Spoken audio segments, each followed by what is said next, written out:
top 20 cartoonist interview questions and answers. Discover expert insights with our top 20 cartoonist interview questions and answers, designed to help you understand the cartooning profession and prepare effectively for interviews in this creative field. 1. What inspired you to become a cartoonist? My inspiration to become a cartoonist began in childhood, growing up with comic books and animated shows that sparked my imagination. I was fascinated by how simple illustrations could communicate powerful stories and emotions. The humor, satire, and creativity involved in cartooning gave me a sense of joy that I wanted to replicate. Over time, I realized that cartooning offered a unique platform to express opinions, entertain, and provoke thought, all in a visually compelling way. Artists like Charles Schulz and Bill Watterson deeply influenced me, showing that cartooning could be both artistic and socially impactful. That realization fueled my passion for becoming a cartoonist. 2. How did you develop your unique artistic style? Developing my unique artistic style was a gradual process involving exploration, practice, and inspiration from various sources. Early on, I experimented with different techniques and mediums, pen and ink, watercolor, digital art, to discover what felt most natural. I studied the works of renowned cartoonists and artists, analyzing their line work, humor, and storytelling methods. Over time, I combined elements I admire with my own voice and preferences.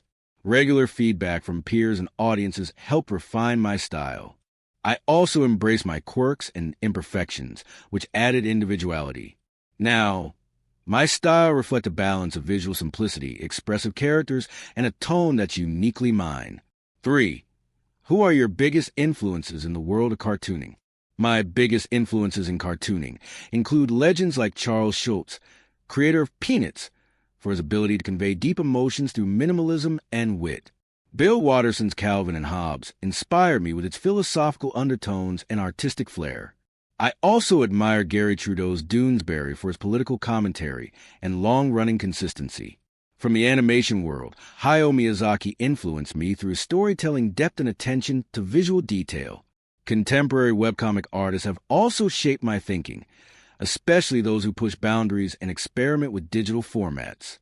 These influences continue to inform my work as I aim to blend humor, insight, and personality in my cartoons. 4. What type of cartoons do you specialize in, e.g. political, comic strips, editorial, animation, etc.? I specialize primarily in comic strips and editorial cartoons, though I've explored animation and single-panel illustrations as well. My comic strips focus on everyday humor, observational comedy, and relatable life scenarios, often with recurring characters. Editorial cartoons allow me to comment on current events, politics, and social issues through satire and symbolism. I enjoy both for their unique demands. Comic strips for character development and storytelling, editorial cartoons for sharp, timely commentary. Occasionally, I dabble in animated shorts for digital platforms, expanding the reach of my work. This blend keeps me creatively stimulated while allowing flexibility in tone, theme, and visual presentation. 5. Walk us through your creative process, from idea generation to final artwork. My creative process begins with observation, reading news, noting daily experiences, or brainstorming abstract concepts. I jot down ideas in a sketchbook or digital note app. Once I settle on a concept, I develop a rough draft or storyboard to shape the narrative and layout. I then create a pencil sketch to define composition and character placement. Next, I ink the artwork digitally or traditionally, depending on the project. After inking, I add color, shading, and text using tools like Adobe Photoshop or Procreate. I finalize the piece by reviewing for clarity and visual flow. The last step includes feedback, edits, and publishing across platforms. 6. How do you come up with fresh and engaging ideas for your cartoons? To generate fresh ideas, I stay observant and curious about the world around me. I keep a journal where I jot down funny situations, current events, social trends, and random thoughts. Consuming a wide range of media, news, pop culture, podcasts, and conversations, helps spark creativity. I also revisit old sketches or incomplete concepts to see if they can be reworked. Engaging with other artists and fans online often triggers new perspectives. I sometimes brainstorm with prompts or word associations to unlock new angles. Ultimately, I aim for relevance, relatability, and humor, ensuring my cartoons connect emotionally or intellectually with audiences. 7. What tools and software do you use for creating cartoons, e.g., Adobe Illustrator, Procreate, traditional pen and ink? I use a mix of traditional and digital tools depending on the project. For traditional work, I prefer pen and ink with smooth Bristol paper, using micron pens or brush pens for line work. Digitally, I rely on Procreate for sketching and coloring on my iPad Pro, and Adobe Photoshop or Clip Studio Paint for refining and publishing. Adobe Illustrator comes in handy when I need clean vector lines, especially for commercial or branding projects. I also use a Wacom tablet for more detailed edits on my computer. This hybrid approach allows flexibility in style, texture, and production speed for different clients and platforms. 8. How do you handle creative blocks when you're struggling to come up with ideas? When I hit a creative block, I give myself permission to step back and recharge. Taking walks, watching movies, or reading helps refresh my perspective. I also revisit my past work to identify recurring themes or ideas I can build on. Sometimes I sketch without pressure, just doodling anything to loosen up creatively. Collaborating with others or talking through ideas with fellow artists often leads to breakthroughs. I've found that setting constraints, like a word prompt or time limit, can ironically fuel creativity. Most importantly, I remind myself that creative slumps are normal, and consistency, not perfection, is what keeps the work flowing. 9. Can you describe a time when you had to adapt your style to fit a client's or publication's requirements?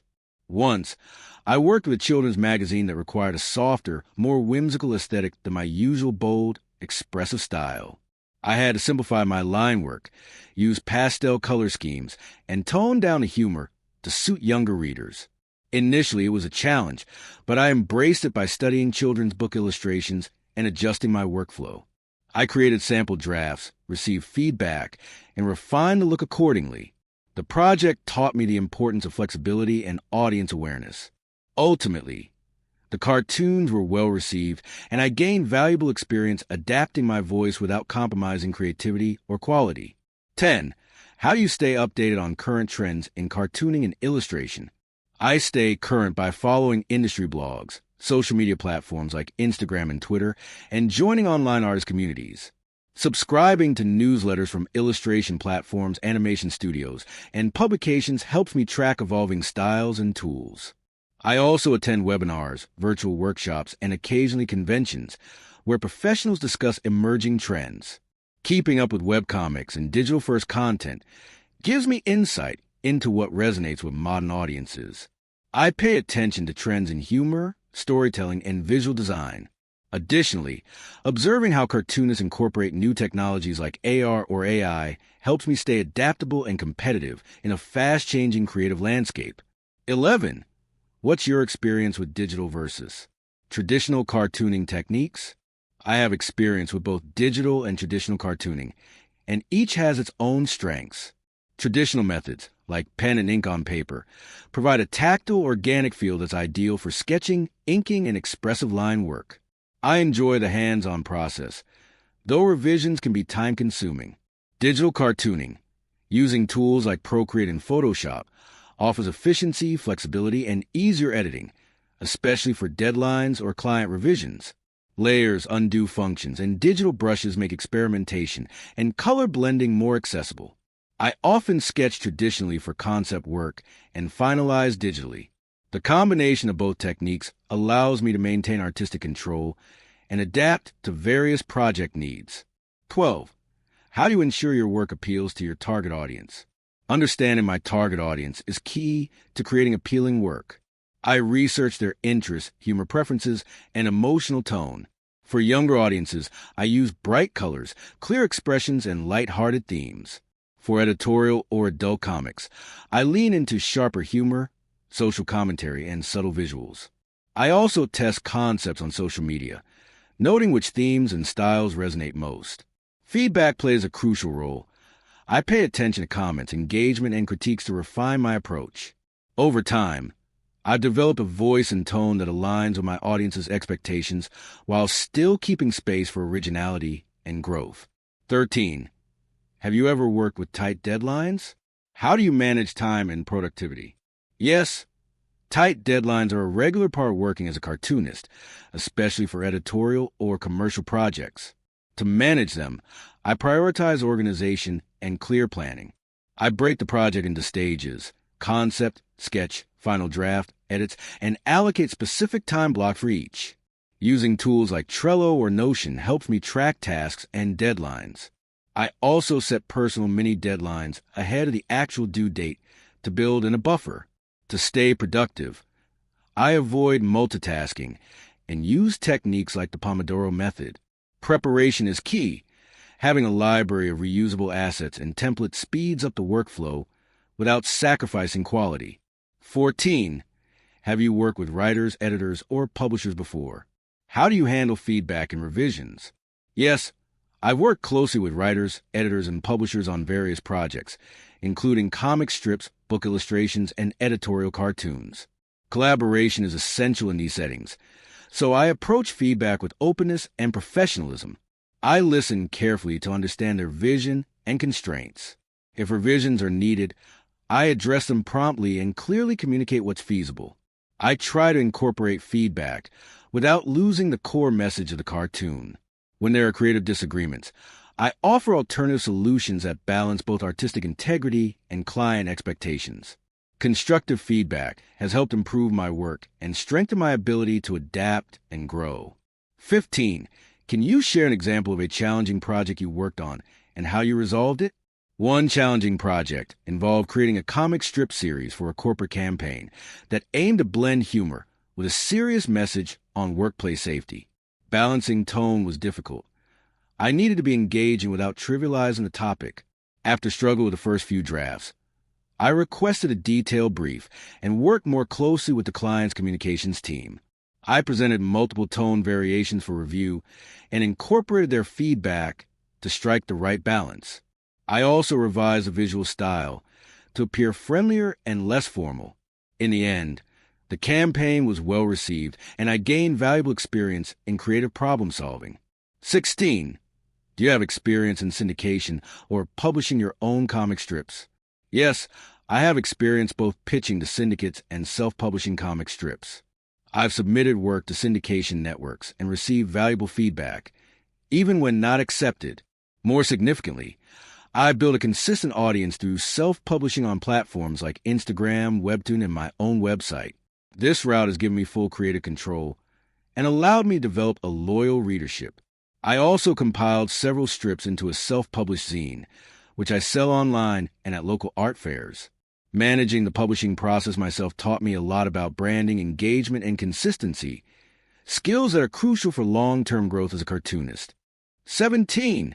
How do you market yourself as a cartoonist? Social media, portfolio, networking, etc.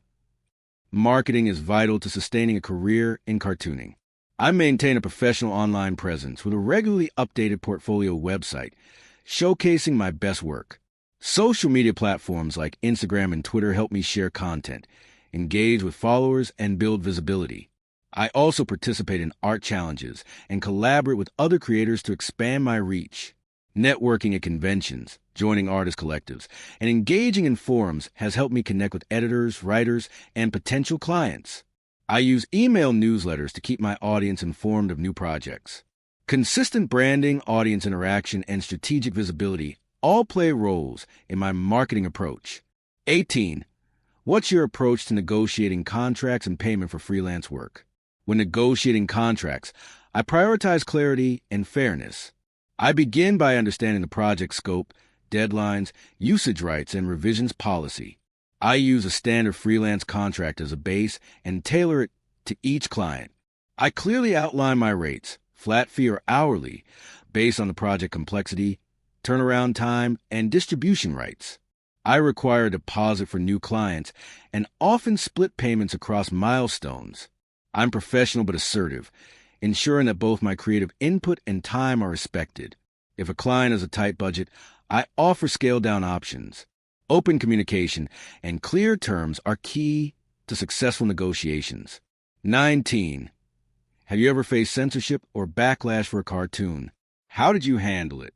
Yes, I once faced backlash for an editorial cartoon that touched on a controversial political issue. Some readers felt the piece was too critical, while others praised its boldness. The cartoon was temporarily pulled by the publication, sparking debate. I responded by listening to feedback, clarifying my intent, and participating in open discussions about the role of satire. I didn't apologize for the message, but acknowledged how different perspectives shape interpretation. The experience reinforced the power and responsibility of visual storytelling. It also taught me to stand by my work while remaining respectful and open to constructive dialogue. 20. Where do you see the future of cartooning, especially with AI and digital media advancements? The future of cartooning is evolving rapidly with AI and digital innovation. Tools like AI-assisted sketching and image enhancement are streamlining workflows, making it easier to produce high-quality art efficiently. However, I believe the heart of cartooning, original ideas, humor, and emotional resonance, still relies heavily on human creativity. Digital media is expanding cartooning's reach through webcomics, social platforms, and interactive formats. NFTs and blockchain also offer new distribution models. While AI can assist with repetitive tasks, the personal voice and unique style of a cartoonist remain irreplaceable. I see the future as a blend of tradition and technology, offering endless opportunities for creative expression. Thank you for exploring our top 20 cartoonist interview questions and answers. We hope these insights help you navigate interviews with confidence and showcase your creativity. For more industry-specific guidance and career tips, don't forget to like, comment, and subscribe to stay updated with our latest content and expert advice.